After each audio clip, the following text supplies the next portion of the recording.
जाकर चाय बनाओ आपको करो। सर इधर कर दिया कल डीडीएम में। डीडीएम में मेरा उसका एसडीएम मैं हूँ, और ज्यादा जमान चलाओगे ना तो यहीं पे टांग धर के चीर दूंगा। जाओ पहुंचो वहाँ फटाफट। सर कल सीमापुरी मैडम ने बोल दिया है। कौन सीमापुरी वाली मैडम?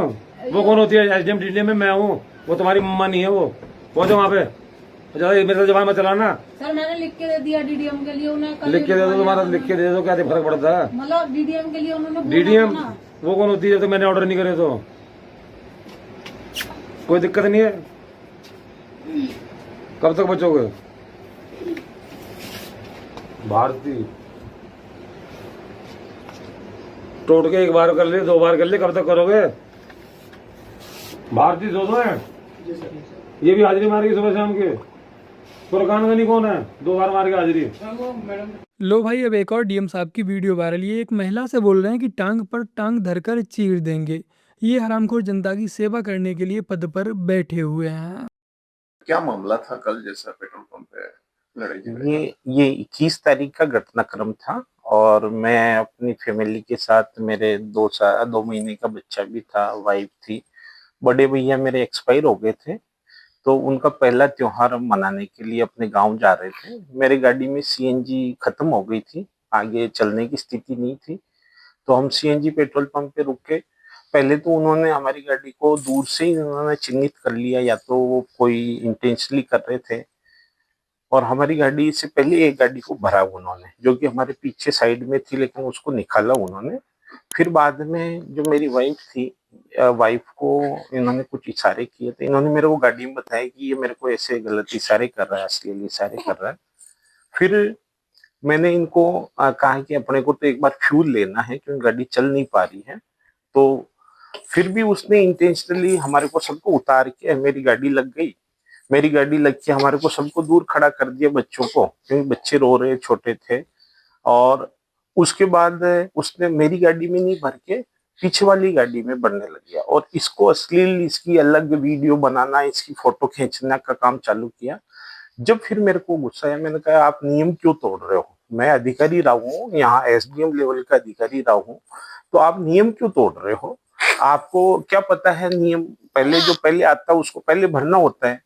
तो इस पे थोड़ा वो गाली गलौज की, उसने अभद्रता की, मेरे साथ हाथापाई, मेरी भी हाथापाई हुई, मेरे भी उन्होंने मारी, तो मेरे मुंह में खून आ गए, और वाइफ ने बीच बचाव किया। फिर हमने एफआईआर दर्ज कराने के लिए थाने में हम परिवार सहित ही गए थे, रायला थाने के अंदर एफआईआर दी। किस किस्म का नीच इंसान है ये? जब इसे कुछ समझ नहीं आया तब इसने अपनी बीवी को ही आगे कर दिया कि ये उसे छेड़ रहे थे, अश्लील इशारे कर रहे थे। यदि कैमरे में रिकॉर्डिंग ना हुई होती तो पेट्रोल पंप पर जो कर्मचारी काम कर रहे हैं उनकी जिंदगी नर्क बन जाती, पूरी जिंदगी बेचारे जेल में ही सड़ते। फिलहाल तो एसडीएम साहब को सस्पेंड कर दिया गया है, लेकिन ये सस्पेंशन कोई मायने नहीं रखता है। कुछ दिन बस इनकी सैलरी रोक दी जाएगी, बाद में इकट्ठी एक साथ पूरी दे दी जाएगी। आप बस लगाइए, हम देने को तैयार हैं। लगाइए सर, जान की हिफाजत करना सबका काम है। हम हो, आप हो, कोई हो, एनी पर्सन, ठीक है? वादा? रुक जाइए। बेटियां हैं? हाँ, 2 बेटियां हैं। लो मिठाई खाओ हमारी तरफ से। अब पापा को हेलमेट लगवाओ, आप भी लीजिए, आगे से बिना हेलमेट के नहीं। इन्हें तो चॉकलेट देकर भेज दिया, और इनकी जगह पर हम होते तो हमारा चालान काट दिया जाता। खैर कोई बात नहीं, हमारे देश में माइनॉरिटी का ख्याल पूरी तरह से रखा जा रहा है। यूपी पुलिस को मैं चैलेंज कर रही हूँ इस बात का। अच्छा। हम लोग प्रदेश की राजधानी लखनऊ में खासकर ये जो आइला मोहम्मद का पोस्टर लिए कोई भीड़ नहीं आएगी। अब पूरा सैलाब आएगा, और इसके लिए उत्तर प्रदेश की पुलिस चाहे तो अपनी बंदूकों के साथ तैयार रह सकती है। हम लोग खुशी खुशी अपने ऊपर गोलियां खा लेंगे, लेकिन ये ऐसे ही पिटोगे जैसे बरेली के अंदर पीटे गए हो। गजवाए हिंद की कल्पना करना भी और उसका सपना देखना भी जहन्नुम में जाने का टिकट का रास्ता पैदा कर देगा। मुझे लगा कि ये इसी तरीके की स्थिति पे एक वीडियो मुझे जारी करना चाहिए, और वो मैंने जारी किया। मैंने नहीं तैयारी, कोई जंग की तैयारी थोड़ी थी। और जहां पर मोहम्मद साहब के नाम की बात आएगी तो वहां पर सबसे पहली चीज होगी शांति और इंसानियत। ये समझ लेना चाहिए लोगों को। कहीं भी किसी भी किस्म से वहां पर कोई भी ऐसी तैयारी नहीं हो सकती जिससे किसी इंसानियत को या इंसान को नुकसान पहुंच सके। तो ये कहा गया था कि बरेली, यही बात तो हम तुम्हारे मुंह से सुनना चाहते थे। अभी योगी जी यूपी में सत्ता में, इसीलिए शांति का माहौल है। अगर योगी जी सत्ता में ना होते तो ये इसे भी जंगल राज बना चुके होते। इन दंगाइयों को बस दंगा करने के लिए एक बहाना चाहिए। हमारे लिए तो सबसे बड़ा दोषी हमारा हिंदुस्तान के मुसलमान का सबसे बड़ा दोषी जिन्ना है। अगर बंटवारा ना कराया होता तो हम इस तरह के हालात में ना होते जो आज हालात कर दिए हमारे। क्या हालात हैं आपके? क्या हालात हैं? आप अनटचेबल कर दिया। कैसे? अरे कोई पूछ रहा है मैं क्या बात कर? अरे आप बताइए, कोई पूछ रहा है? में बैठे हैं, कह अरे रहे हैं कोई आप पूछ untouchable हैं। कितने रह गए? और कितने रह गए? 66 होते थे, 24 आ गए। तो आपकी पार्टी देती नहीं टिकट? मैंने कहा अनटचेबल हो गए हम। और इस साल में 70 साल 75 साल में 50 साल से ज्यादा कांग्रेस पार्टी रही, अनटचेबल कांग्रेस ने बनाया होगा इसका मतलब। मोदी जी ने आके चमत्कार कर दिया, उसने कहा दिमाग मत खराब करो, तुम चाहे जहां जाओ हम सरकार अपना आप बना लेंगे। मोदी ने सरकार बना ली। डर इतना बैठा कि जो सेक्युलर पार्टी थी उन्होंने मुसलमान से किनारा कर दिया कि तुम पीछे आ जाओ, आगे हम चलेंगे, तुम पीछे आ जाओ, आगे हम चलेंगे। क्या हाल हो गया, कहाँ खड़े हो गए हम। अगर ये काम जो आज हो रहा है ये कम्युनल पॉलिटिक्स ना होती, अगर बंटवारा ना हुआ होता। जिन्ना ने हमारे सबसे बड़ा नुकसान अगर किसी ने किया है, जिन्ना ने किया है। इमरान भाई, मुझे बड़ी खुशी है आप ये साफ गोई से बता रहे हैं कि मुसलमान की पावर ये थी कि मुसलमान जिधर जाएगा उधर सरकार बन जाएगी। मोदी ने आके ये चेंज किया। मोदी ने आके लोगों को रियलाइज कराया कि अगर हिंदू भी चाहे तो सरकार बना सकता है। और ये बात सुनिए, ये बात नरेंद्र मोदी ने तो कहा कि भाई हिंदू एक साथ आए और जो है वो सरकार बनाए। ये बात जब लोगों को, ऐसी पार्टियों को समझ में आई जो कि सोचते थे कि हिंदू बटा है, थोड़ा इधर ले लेंगे, थोड़ा इधर ले लेंगे और एक मुश्त मुसलमान का ले लेंगे और हम जीत जाएंगे। जब उनको ये समझ में आया कि हिंदू का वोट कंसोलिडेट हो रहा है तो उन्होंने मुसलमान को धक्का दे दिया, उस मुसलमान को जिसके नाम पे वो सालों साल जीतते रहे। तो मुसलमान के साथ धोखा मोदी ने किया या कांग्रेस ने, सपा ने, बसपा ने, इन लोगों ने? देखिए वो एक अलग विषय है। ये सच्चाई से ना, बोलिए, आज आप मुसलमान की तरह बोलिए। मैं सिर्फ इतना कहना चाहूँगा कि सबसे बड़ा दोषी सिर्फ जिन्ना नहीं है। जो 80% जिहादी जिन्होंने देश के टुकड़े करने के लिए वोटिंग दी थी, बाद में यहीं पर रुक गए थे, वो भी इसके पूरे दोषी हैं। यादव मतलब राजद नहीं होता, यादव मतलब विकास हो गया है। अब क्या नहीं किया? कुछ नहीं किया। अच्छा। एको को रोड नहीं था। लालू जी कहते थे कि अरे रोड दे देंगे ना तो एक्सीडेंट करके मर जाएगा, लाइन दे देंगे ना तो करंट लग के मर जाएगा। स्कूल में हम लोग पढ़ने जाते थे तो राइफल रहता था, मास्टर नहीं आता था। लालू जी के राज में हम लोग को अच्छा से याद है। क्या रहता था? राइफल रहता था स्कूल में, मास्टर नहीं रहता था, डर से मास्टर नहीं आता था स्कूल पर। यादव मतलब राजद समझता है सब? जी, यादव मतलब राजद नहीं होता, यादव मतलब विकास हो गया है। अब ITI college, engineering college, medical college, science college, degree college चाहिए।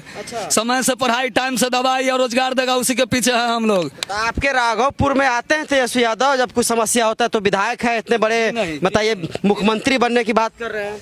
मुख्यमंत्री के तो सपने देखते रह जाएंगे। स्टाम्प पेपर लाइए, हम लिख देते हैं मुख्यमंत्री नहीं बनेंगे। यादव जी हो?